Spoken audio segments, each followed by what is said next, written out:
স্পর্শ চোখ বন্ধ করে ফোনে গান চালিয়ে শুনছে নিঃশব্দে। রিম কিছুক্ষণ পর আলতো করে দরজা খুলে দেখলো রোকসানা বেগম পানি খেতে রান্নাঘরের দিকে গেছেন গ্লাস হাতে। সে তখনই পা টিপে টিপে বের হয়ে দরজা খুলে চলে আসলো। আর জীবনে এই বাসায় সে আসবে না বলে ঠিক করেছে। তওবা করতে করতে নিজেদের বাসায় চলে এসেছে। হাঁপিয়ে গেছে ছুটতে ছুটতে। আবু, তুমি টাজ ভাইয়াদের বাসায় গেছিলা? তোকে কে বললো? আমি সব দেখেছি। এবার কাউকে বলতে হবে না। ভাইয়া এসছে?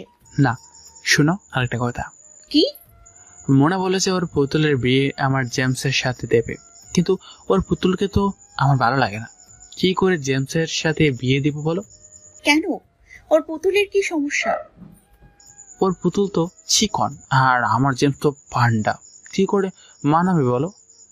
তোর এই প্যারা একটু বন্ধ রাখবি? আমি এমনিতেও কম প্যারাতে নি। আপু, বলে দাও না কি করব।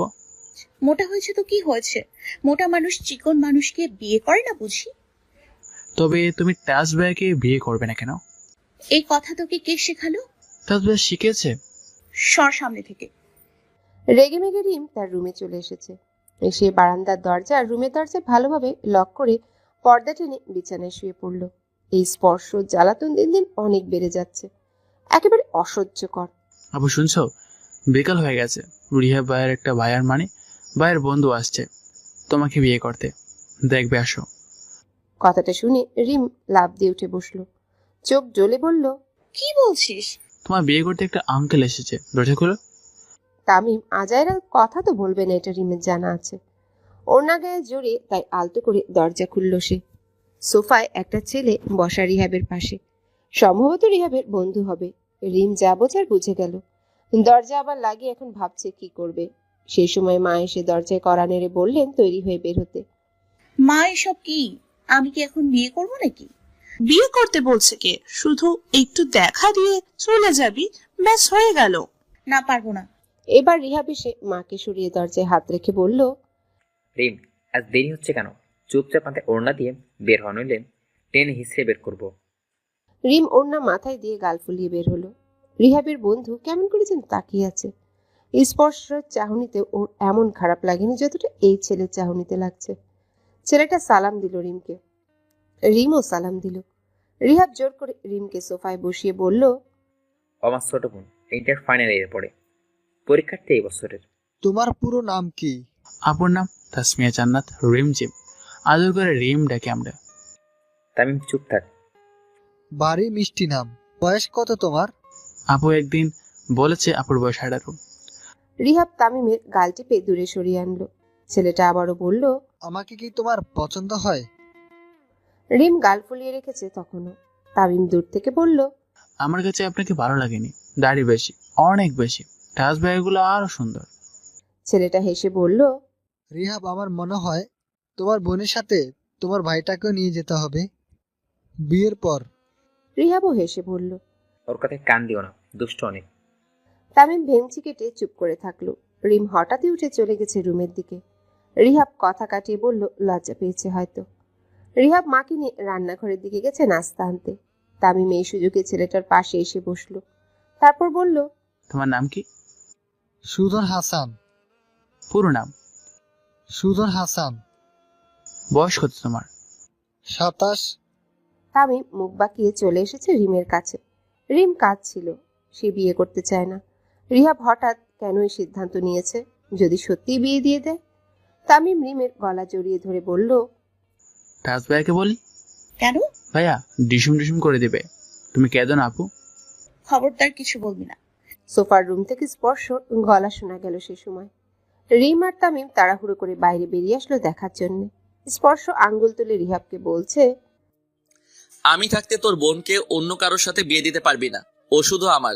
যদি বাড়াবাড়ি করেছিস তো তুলে নিয়ে বিয়ে করে ফেলবো ওকে। আমাকে তো চিনোস নাই, অনেকবার বেড়েছিস। কত বড় সাহস হলে তুই ওইটুকুন একটা মেয়েকে এখনই বিয়ে দিতে চাস? আমি ওর যতগুলো বিয়ের প্রস্তাব আসবে সব ভেঙে দিব, দেখি তুই কত প্রস্তাব আনতে পারিস। কথাটা যখন বলছিল স্পর্শ চোখ ছলছল করছিল। গলা ফাটিয়ে যা মুখে এসেছে তাই বলে সে চলে গেছে ওখান থেকে। রিম কেবল পর্দা মুঠো করে ধরে দাঁড়িয়েছিল। স্পর্শর বলা কথার রেশ কাটতে না কাটতে সে আবারও এসে উপস্থিত হলো রিমদের বাসায়। রিহাবের সামনে গিয়ে রিমের হাত ধরে সে বলল, আমার বউকে কোন সাহসে তুই আরেক পুরুষকে দেখাস? তুই জানোস না ও আমার? ওরে তুই কেন আরেকজনকে দেখাবি? আমি ওকে নিয়ে যাচ্ছি। তোর এই বন্ধু গেলে বলবি আবার দিয়ে যাব। বেশি বাড়াবাড়ি করলে আজকে ওকে দিয়ে 3বার কবুল বলিয়ে নেব। আমাকে তো আর তোদের সামনে ঘটা করে প্রুফ দিতে হবে না আমি কোন স্বভাবের লোক। কথাটা বলে রিহাবের সামনে দিয়ে স্পর্শ রিমকে নিয়ে চলে গেল। সোজা ছাদে এসে চিলেকোঠার দরজা লক করে ধপ করে নিচে বসে পড়েছে সে। রিম রেলিং এর সাথে হেলান দিয়ে দাঁড়িয়ে ওর মুখে চেয়ে আছে। নিচ থেকে রিহাবের চেঁচামেচি শোনা যায়। রিমের হঠাৎ খুব ভালো লাগলো। সে যেন এটাই চেয়েছিল, বিয়েটা ভাঙুক, না হলে ওই ছেলে তো প্রথম দেখাতেই পছন্দ করে বসে আছে। কি বুড়ো লোক, যেন 2 বাচ্চার বাপ। আর তার সাথে ভাইয়া কিনা আমার বিয়ে ঠিক করেছে। আচ্ছা, আপনার বয়স কত? স্পর্শ রাগ করে কঙ্কর দিয়ে ছাদে নিজের নাম লিখছিল আর কাটছিল। রিমের প্রশ্ন শুনে গম্ভীর গলায় বলল, 25। চাকরি করে তো বিয়ে শাদীর বয়স এটা। এখনো ভার্সিটিতে কি করেন? নাচি। আমি সিরিয়াস। তো আসো বিয়ে করি। তুমি তো করবে না, তাই বয়স বাড়ছে আমার। আমার জন্য কেন? মেয়ের কি অভাব পড়েছে? আমার জন্য অভাব পড়েছে। করলে তোমাকেই, আর না করলে অভাবী। আপনি অভাবী? জানেন পাড়াপড়শিদের মাঝে কত মেয়ে আপনার জন্য পাগল? জানি তো। তো তাদের একজনকে বিয়ে করে নিলেই পারেন। আমিও তো তোমার জন্য পাগল। তো আমাকে বিয়ে করে নাও, তাহলেই হয়। শোনো রিম, মেজাজ গরম আমার। চুপ করে দাঁড়িয়ে থাকো ওখানে, কোনো কথা নয়। রিম রেলিং এ হাত রেখে নিচে তাকিয়ে দেখলো ভাইয়া সেই বন্ধু হন্তদন্ত হয়ে চলে যাচ্ছে। রিমের কি যে আনন্দ হলো, খুশিতে ছুটে চলে যাওয়া ধরলো। অমনি স্পর্শ চিলেকোঠার দরজা আটকে ধরে বলল, আমি বলা ছাড়া কোথাও যাবে না। আরে ওই ছেলেটা চলে গেছে, এবার তো শান্তি। গেছে তো কি হয়েছে? শান্তি মানে? রিহাব কেমন সেটা কি ভুলে গেছো? রিম গালে হাত দিয়ে স্পর্শর পাশে বসে গেছে। আসলে তো সত্য কথাই বলেছে। ভাইয়া তো অনেক রেগে থাকার কথা এখন। কি থেকে কি করে ফেলবে কে জানে। ভয় করছে বাসায় যেতে। তামিমটা হলে ভালো হতো, ভাইয়ার মনের অবস্থা জানা যেত। রিম এবার নিজের নাম লিখছে আর কাটছে। সেই সময় হঠাৎ করে স্পর্শ খানিকটা এগিয়ে এসে রিমের কানের তলা দিয়ে হাত নিয়ে ওকে ধরে ফেলল। রিম আশ্চর্য হয়ে আছে। এটা সে কল্পনাও করতে পারেনি। স্পর্শর চোখে পানি। সে শুধু বলল, রিম একবার বলো আমায় তুমি বিয়ে করবে। আমার জীবনের সব শান্তি আমি ওই দিনই পেয়ে যাব। শুধু একবার বলো। আপনাকে আমি ভালোবাসি না। কথাটা বলে রিম স্পর্শর হাতটা সরানোর বৃথা চেষ্টা করলো। স্পর্শ টান দিয়ে ওকে আরো কাছে এনে বলল, কিন্তু আমি তো বাসি। চলো না, অনেক দূরে চলে যাই। তোমার সুখের কমতি রাখবো না, বিশ্বাস করো। আমার কোনো কিছুর অভাব নেই। তুমি থাকলে যেটার অপূর্ণতা আমাকে গ্রাস করছে সেটা পূর্ণতা পাবে। একবার রাজি হয়ে যাও। আমি জানি তোমার মনে আমার জন্য একটু হলেও জায়গা আছে। সেই জায়গাটা আমার নামে করে দাও রিম। রিম স্পর্শর এমন ব্যবহারে ভয় পেয়ে গেল। পিছুতে পিছুতে বলল, আমি বাসায় যাব। স্পর্শ হাত সরিয়ে এনে আগের মতন বসে পড়েছে। রিমকে বুঝিয়েও লাভ নেই। সে ধরে নিল বিয়ে করবে না তো কাউকেই করবে না। রিহাব বাসার সব ছাড়খাড় করে ফেলছে। তার চোখের সামনে দিয়ে রিমকে নিয়ে গেল আর সে কিছু করতেই পারল না। তার খুব রাগ হচ্ছে স্পর্শর উপর। বেশ কিছু ভাঙচুর করে সে নিচের তলায় গেল ওদের বাসায়। কলিং বেলে অনর্গল চাপ দিয়ে দাঁড়িয়ে থাকলো। অনেকক্ষণ পর আঁকি এসে দরজা খুলছে। রিহাব ওকে সরিয়ে বাসার ভিতর ঢুকে গিয়ে চিৎকার করে বলল, কোথায় রোকসানা বেগম? কোথায় আস্তুজ্জামান? আমার সামনে আসতে বলো ওদের। তাদের বাসায় ভাড়া থাকার মানে এই নয় যে তারা যা খুশি তাই করবে। তাদের ছেলে মন মতো জ্বালাতে আমার বোনকে। সামনে আসতে বলো তাদেরকে। আঁকি পানির গ্লাস এগিয়ে ধরে বলল, নিন পানি খান। রাখো তোমার পানি, সবাইকে আসতে বলো। বাসায় কেউ নাই, কোথায় সবাই? মার্কেটে গেছে, শুধু আমি আছি। কি হয়েছে? তোমার ভাই স্পর্শ রিমকে জ্বালাতন করে। আমাকে আজকে যাই নয় তাই শুনিয়ে গেল। তারপর আমার সামনে দিয়ে রিমিকে নিয়ে চলেও গেল। স্পর্শ রিমকে জ্বালায় না, ও ভালোবাসে রিমকে। এটা ভালোবাসা না। আমায় ভালোবাসা শেখাতে আসবে না। শেখাতে আসবই, কারণ আপনি ভালোবাসা কি সেটা জানেনই না। আজ এতগুলো বছর ধরে আপনাকে আমি ভালোবেসে আসছি, একবারও তার গুরুত্ব দিয়েছেন? আপনার কাছে সবসময় ম্যাটার করলো একমাত্র আপনার ডিসিশন। আমার মনের কথা একবার ভেবেছেন? আমার বিয়ের কথা চলছে, সেটা কি জানেন? হয়তো আপনার কিছু যায় আসে না, কিন্তু আমার যায় আসে। আমি তাই বিষের বোতল রেডি রেখেছি, দেখবেন? কথাটা বলে আঁকি কোমর থেকে একটা ছোট্ট শিশি বের করে দেখিয়ে বলল, এটা খাবো। আপনাকে ছাড়া অন্য কাউকে স্বামী হিসেবে মেনে নেওয়া আমার পক্ষে একদম সম্ভব না। তোমাতে আমার সমস্যা না, সমস্যা হলো স্পর্শতে। তাকে আমি সহ্য করতে পারি না, তার বোনকে কি সহ্য করতে করি? সহ্য করিয়েন না। আমি এই বিষকে মরে গেলে আপনার হয়তো সহ্য হবে। যান এখন। আখি দরজার কাছে গিয়ে দাঁড়ালো। রিহাব চলে গেছে। সে বোতলটা নিয়ে দাঁত কেলিয়ে রিহাবের চলে যাওয়া দেখছে। বোতল একটা হোমিওপ্যাথিকের ওষুধ। রিহাব টেরও পায়নি। আখি বোতলটা ধরে জয়ের হাসি হাসছিল আর চুমু দিচ্ছিল তাতে। অমনি রিহাব আবারও এসে দাঁড়ালো ওর সামনে। সে ভাবলো আখি এখনই বিষ খাচ্ছে, তাই শিশিটা কেড়ে নিয়ে বলল। এমন কেন করছো? আখি ইমোশনাল হয়ে বলল, তো আর কি করব? আমায় তো ভালোবাসেন না, বিয়েটাও করবেন না। এই জীবন রেখে কি লাভ? তামিম সব শুনে ছুটে গেল মায়ের কাছে। রিম আপু নেই, আপাতত বিবিসির খবর মাকে জানাতে হবে। মোনা ওকে পথে দেখে আটকে বলল, তামিম, ছুটে কই যাচ্ছ? আমাকে বিসিবির খবর জানাতে। বিবিসি মানে কি? বিশাল বিশাল সিদ্ধান্ত। তামিম বাসায় ঢুকে বলল, আমু জানো কি হয়েছে? আপু বিষ খাবে বলেছে। তুমি না বলেছো বিষ খেলে মানুষ মরে যায়? আই আপুকে আবার? রাজ ভাইয়ার বোন। তাজ ভাইয়াকে আবার? আরে মিনিমাম ভাইয়ার ছোট ভাই। আবার মিনিমাম ভাইয়াটাকে? দূর, তোমাকে কিছুই বলবো না, যা বলার রিম আবুকে বলবো। আবু আসেনি। আগে বল কে বিষ খাচ্ছে? ওই যে তুমি রিনা খান বলো, ওনার মেয়ে হলো হাই আপু। সেন্সো এবার? ওহো, আখি। আখি বিষ খাবে কেন? রিহাব ভাইয়া তাকে বাঁচিয়েছে, আমি দেখেছি, কিন্তু আয়াবু বললো তিনি বিষ খাবেনি। রিম হেঁটে হেঁটে সব ফুলগুলো ছুঁয়ে ছুঁয়ে দেখছে। কি সুন্দর ছাদের প্রতিটা ফুল গাছ। কয়েকটা ছিঁড়ে কানে গুজল সে। স্পর্শ চিলে কোঠায় কোনায় গিয়ে সিগারেটের ধোঁয়া তুলছে আকাশের দিকে। আকাশ কেমন মেঘলা মনে হয় ধোঁয়াতে। যেদিন রিম আর তার বিয়ে হবে সেই দিনও আকাশ এমনই মেঘলা থাকবে। ধোঁয়া ওঠা মেঘ দেখে বাসর হবে তাদের। রিম ফুল কানে দিয়ে ছাদের নিচে দেখছিল। স্পর্শকে দেখে সিগারেটটা হাত থেকে ফেলে দিয়ে ধোঁয়া হাত দিয়ে সরিয়ে ফেলল। আপনি সিগারেট খাচ্ছিলেন, আমি দেখেছি। তো তোমাকে ভয় পাই নাকি? আমার শখ, আমি খাবই। তাহলে ধোয়া লুকানোর চেষ্টা কেন করছিলেন? সেটাও আমার শখ, তোমার কি তাতে? সুন্দর করে। না হলে? রিম অন্যদিকে চলে গেছে। স্পর্শ রেলিং হাত রেখে ছাদের নিচে তাকালো। তামিম বাগানে দাঁড়িয়ে রোদে আয়না ধরে ঝিলিক মারছিল। স্পর্শ ওকে দেখে বলল, কি শালা বাবু? রাজ ভাইয়া জলদি এসো, আপু বিষ খাচ্ছে। আই আপুকে? রিম ছুটে এসে বলল, আখি আপু বিষ খাবে? এটা আমি জীবনেও বিশ্বাস করি না। স্পর্শ ভয় হলো এবার। চিলে কোঠার দরজা খুলে সে নিচের তলায় এসে দেখলো রিহাবকে দেখা যায়।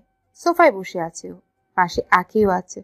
ওদের দুজনকে দেখে স্পর্শ শক্ত হয়ে ভেতরে পা রাখলো। রিহাব রাগে ফুলছে, তাও কিছু বলছে না। রিহাব গাল ফুলিয়ে রেখেছিল। স্পর্শকে দেখে না দেখার ভান করে তার রুমে চলে গেছে। তুমি সব বিষ টিষ খাবে না, আমি যাচ্ছি। যান, মানা করেছি নাকি? আমি তবে আমার কাজটা করব। দেখো বাচ্চামি করো না, তোমার পরিবারের মানবে না আমাকে। তাহলে চলুন পালিয়ে যাই। রিহাব রাগ করে উঠে দাঁড়িয়ে চলে যাওয়া ধরতে আখি পেছন থেকে ওকে জড়িয়ে ধরে বলল, আমায় ছেড়ে যাবেন না। আমি আপনাকে ভীষণ ভালোবাসি। অন্য কারো সংসারে সুখী হব না আমি। তামিম লুকিয়ে এই সিন দেখে গালে হাত দিয়ে ছুটতে গিয়েই রুকসানা বেগমের সাথে এক ধাক্কা খেয়ে নিচে বসে গেল। এই ছেলে, তুমি আমাদের বাসা থেকে পালাচ্ছ কেন? কি করছো? আয়াপু আর রিহাব ভাইয়ের বিয়ে। এই আপুকে? রিনা খানের মেয়ে। রিনা খানকে? তামিম যেতে যেতে বলল। আপনি? রুকসানা বেগম তেলে বেগুনে জ্বলে উঠলেন। তার নাম কিনা রিনা খান। রাগে কটমট করতে করতে যেই না বাসায় ঢুকলেন অমনি দেখলেন আখি রিয়াবকে জড়িয়ে ধরে রেখেছে। এসব কি হচ্ছে এখানে? আসাদুজ্জামানও সেই সময় বাসায় ঢুকলেন। রিহাব আখিকে ছাড়িয়ে সোজা হয়ে দাঁড়ালো। আখি কাঁপা কাঁপা স্বরে বলল, আমি ওনাকে ভালোবাসি বাবা। বাবা রিহাবের দিকে তাকাতে তাকাতে সোফায় গিয়ে বসলেন। রুকসানা বেগম ওনার পাশে বসে কিছুক্ষণ রিহাবকে আগাগোড়া দেখে আসাদুজ্জামানের কানে ফিসফিস করে বললেন, রিজেক্ট করো, না হলে আজকে তোমাকে আমি রিজেক্ট করব। আসাদুজ্জামান হালকা কাশলেন, নড়ে চড়েও বসলেন। আখি চা বানাতে চলে গেছে। বাবার মন জয় করতে এক কাপ চা যথেষ্ট, তা সে ভালো করেই জানে। আপাতত এই অস্ত্র চালনা করতে হবে। আসাদুজ্জামান রিহাবকে সোফায় বসতে বললেন। রিহাবও তাই চুপচাপ বসে। রুকসানা বেগম বারবার একই কথা রিপিট করছেন, সেটা হলো রিজেক্ট রিজেক্ট রিজেক্ট। রিজেক্ট। রিহাব নিচের দিকে তাকিয়ে বসে আছে। তামিম বাইরে থেকে সব দেখছিল। পরিস্থিতি বরফের মতন শীতল বলে সে ভেতরে ঢুকে পড়ে বলল, আমি নাস্তা আনতে হেল্প করে আপুকে। রোকসানা বেগম যেন চোখ দিয়ে গিলে খাবেন তামিমকে। তামিম পা টিপে টিপে আখির কাছে চলে গেছে তার ভয়ে। রিহাব লজ্জার ভয়ে মাথা তুলেও তাকাচ্ছে না। রোকসানা বেগমের ঘ্যানঘ্যানানি শুনতে শুনতে তিতা হয়ে শেষে আসাদুজ্জামান বললেন, যাও আখির সাথে নাস্তা আনতে সাহায্য করো, যাও। আর কজন যাবে? তুমিও যাও। রোকসানা ভেঙচি কেটে চলে গেল। তুমি তো প্রাইভেট কোম্পানির ম্যানেজার, ওই যে আসর কোম্পানি। আপনি চেনেন? চিনবে না কেন? আসল আমার ক্লাসমেট, ওর থেকে আমি প্রায় তোমার কথা শুনি। ও, জানতাম না।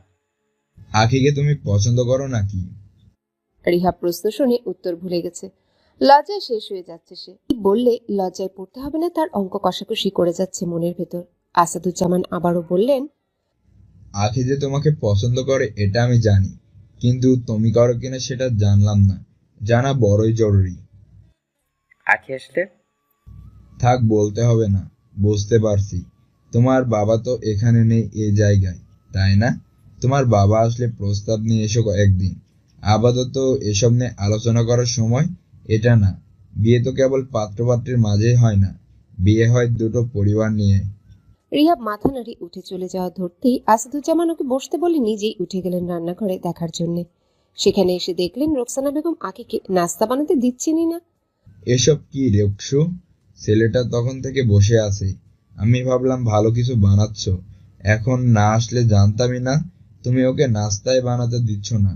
তামিম মাঝখানে এসে বলল, আঙ্কেল, রুকসু আন্টি বলে বাইকে লাল মিষ্টি দিতে না, সাদাটা দিতে। দেখছো কি কিপটা?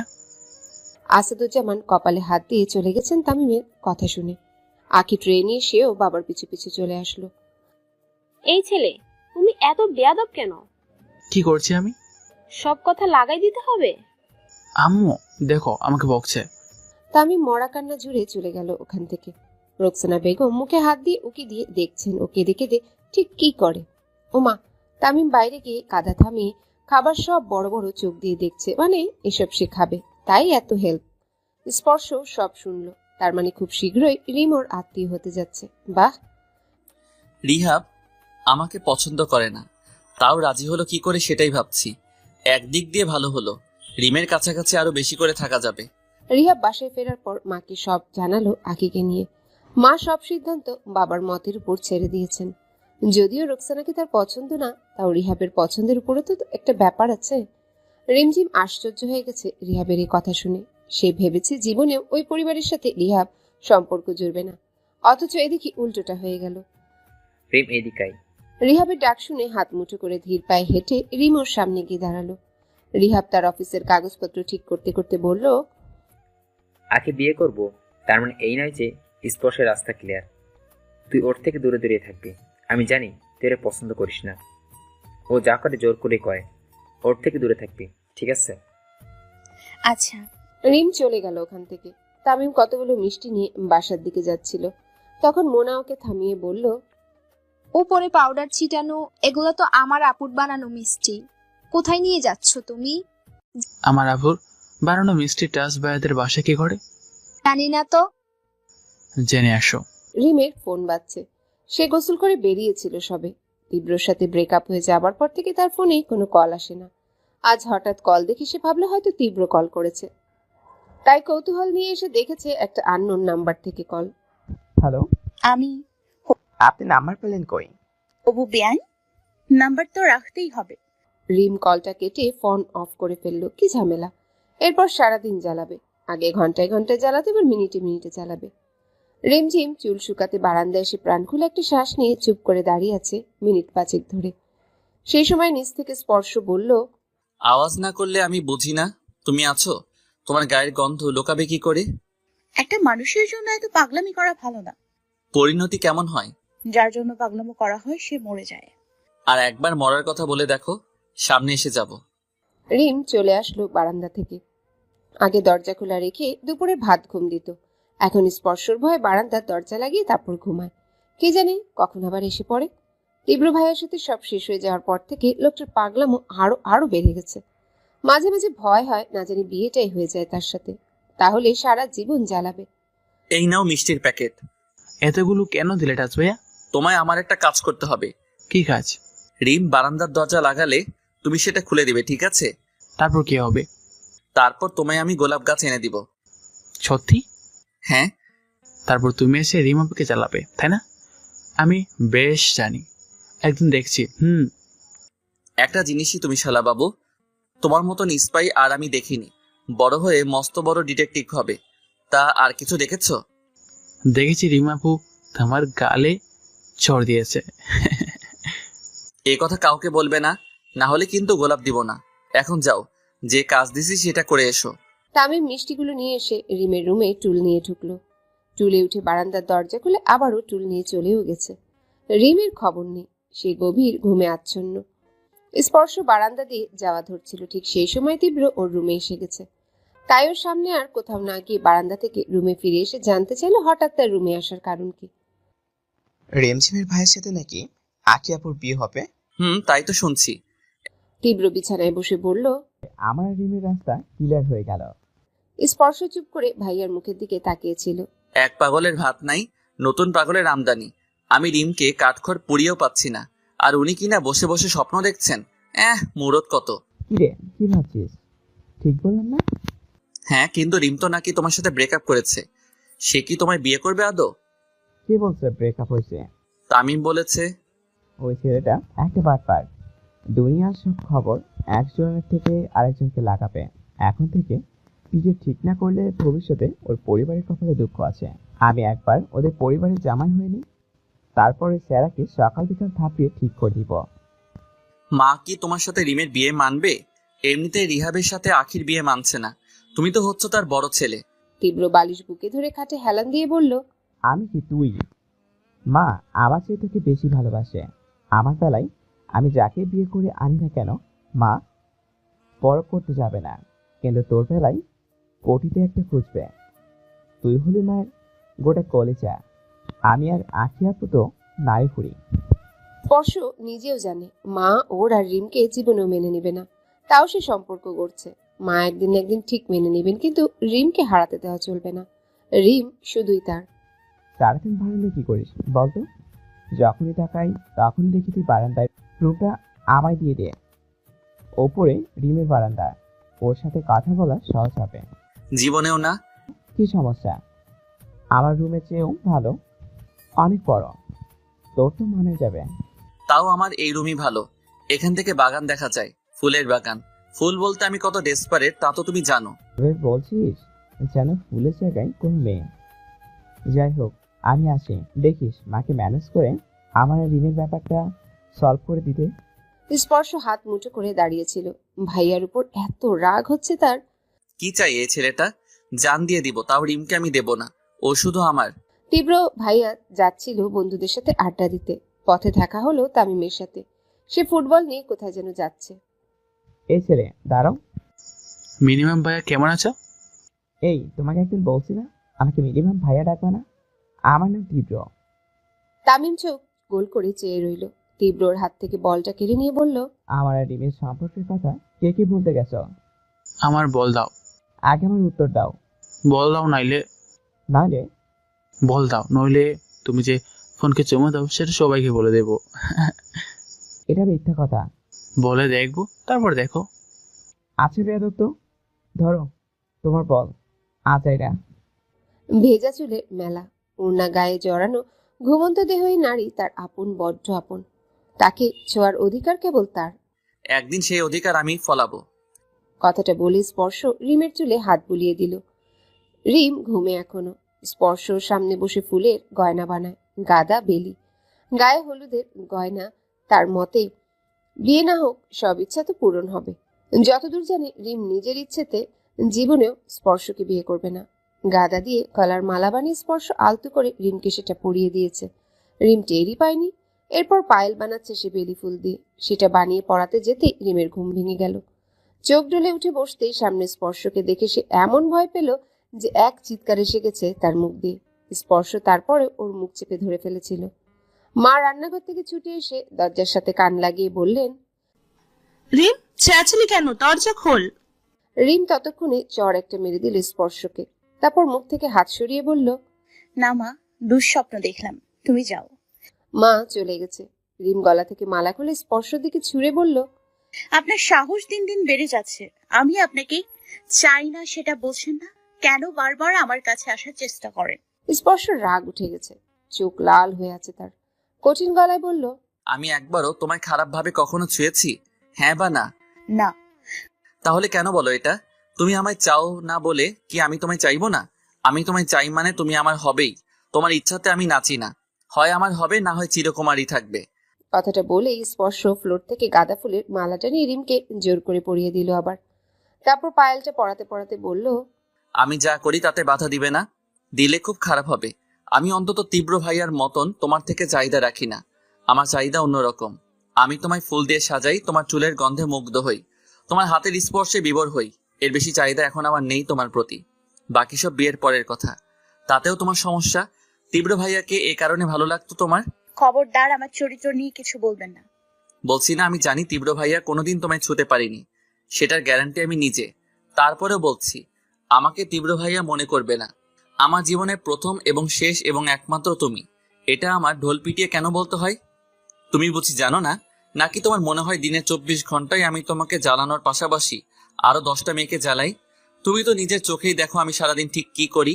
স্পর্শ এবার এগিয়ে এসে খাটে হাত রেখে ঝুঁকে বলল, তাও আমায় ভালো লাগে না, তাই না? আর কি করলে ভালো লাগবে? রিম সরে গেছে। স্পর্শর এই রূপ সে কল্পনাও করতে পারেনি। হতভাগ হয়ে ওর মুখের দিকে চেয়ে আছে কেবল। স্পর্শ যেতে যেতে বলল, যে মালা পরিয়ে দিয়েছি পায়ে এবং গলায়, ওই ফুল বিস্কুটের মতন শুকানো পর্যন্ত পড়ে থাকবা। যদি খুলছো বা ছিঁড়ছো তো আজকে বিয়ে করে তুলে নিয়ে যাব। বাসরের স্বাদ মিটাই দিব একেবারে। রিম ফ্লাওয়ার ভাস নিয়ে সেদিকে ছুঁড়ে বলল, বের হন। স্পর্শ চলে গেছে। রিমের এত রাগ আসলো তাও ভয়ের চোটে মালাগুলো ছিঁড়ে ফেলতে পারল না। স্পর্শ হুমকি বলতেই এই একটাই, তুলে নিয়ে বিয়ে করবে, কচু করবে। রোকসানা বেগম 22টা শশা কেটে সারা গায়ে টুকরো টুকরো করে লাগিয়ে রেখেছেন। এটা রূপচর্চা নয়, এটা শোক পালন। তার শত্রুর ছেলের সাথে তার একমাত্র মেয়ের বিয়ে ঠিক হয়েছে। এর কষ্টের শোক তিনি এমনভাবে কাটাতে চান যেন সাথে রূপচর্চাটাও হয়ে যায়। আখি শশা কাটতে কাটতে পেরেশান হয়ে গেছে। মা অত্যাচার করছে ওকে। তার ধারণা সব দোষ আখির। তোকে আমি সরকারি চাকরিজীবী দেখে বিয়ে দিতে পারতাম, জানিস? ভুল করলি রে, ভুল, বিরাট বড় ভুল। মা, রিহা ভাইয়া অনেক ভালো একটা ছেলে, পরে বুঝবে, এখন তো বুঝছো না। কর বেশরম, পরে বুঝবো। পরে বুঝে কি হবে আমার? আমার তো এখন বুঝতে হবে। কি দিয়ে যে তোর মাথাটা খেলো তাই ভেবে পাচ্ছি না। তাই তো বলি, সবসময় আমার বারান্দাতে কি করতি তুই? আরেকটা হয়েছে এই ছোটটা, সেও সারা দিন বারান্দায় গিয়ে বসে থাকে, ভাবছে আমি কিছুই বুঝি না। ওই রিমের জন্য আর কয়টা পলা পাগল হবে আমার তাই ভাবছে। আমার 2টা ছেলেকে বশ করেছে। তোকে না হয় ওই ঘরের ছেলের সাথে বিয়ে দিচ্ছে সবাই, কিন্তু আমি মরে গেলেও আমার কলিজার স্পর্শের সাথে ওই রিমের বিয়ে দিব না। অনশন চালু করে দিব। না, খাবো না। শুধু পানি না খাওয়ার, ফল খেয়ে থাকবো। ফলেও তো পানি থাকে মা। ড্রাই ফ্রুটস খাবো। আখি কপালে হাত দিয়ে চলে গেল ওখান থেকে। মায়ের ভাবসাব মাঝে মাঝে বোঝা যায় না। তামিমের বল তো তীব্র দিয়েছিল ঠিক, তবে ফুটো করে দিয়েছে। শুরুতে সে বোঝেনি, পরে খেলতে গিয়ে দেখলো বলের হাওয়া গায়েব। কথাটা কাকে বললে লাভ হবে তাই ভাবছিল। সামনে পড়লো স্পর্শ, রেডি হয়ে বাজারে যাচ্ছিল সে। এটা ভাইয়া কি? মিনিমাম ভাইয়া আছে না তোমার ভাই, আর কি, তো ও নিয়ে আমার বলটাকে ফুটো করে দিয়েছে দেখো। স্পর্শ বুঝতে পেরেছে তীব্র এমনটা করেছে, তাই আপাতত তামিমের কান্না বন্ধ করার জন্য সে ওকে বলল আসার সময় একটু বল নিয়ে আসবে। তামিম তো মহা খুশি, ছুটে গেল রিমের কাছে। রিম তখন আয়নার সামনে দাঁড়িয়ে ফুলের গয়নাগুলো মনোযোগ দিয়ে দেখছিল। স্পর্শর পাগলামি সে কিছুতেই কমাতে পারছে না। দিন দিন এভাবে বাড়তে থাকলে সেটাই হবে যেটা উনি এতদিন চেয়ে এসছেন, কিন্তু আমি তো সেটা চাই না। উনি কেন বোঝেন না তার সংসারে আমি সুখী হব না? একে তো তীব্র ভাইয়া সেখানে, আরেক তো রোকসানা আন্টি যিনি আমায় পছন্দই করেন না। এসব জেনেও তিনি সারাদিন আমাকে বিয়ে করার কথা কেন বলেন? আপু কি করছো? তুই আজ আমার বারান্দার দরজা খুলেছিলি? আমি তো আজ তোমার রুমে আসি নাই, আর আমি তো নাগাল পাইনি।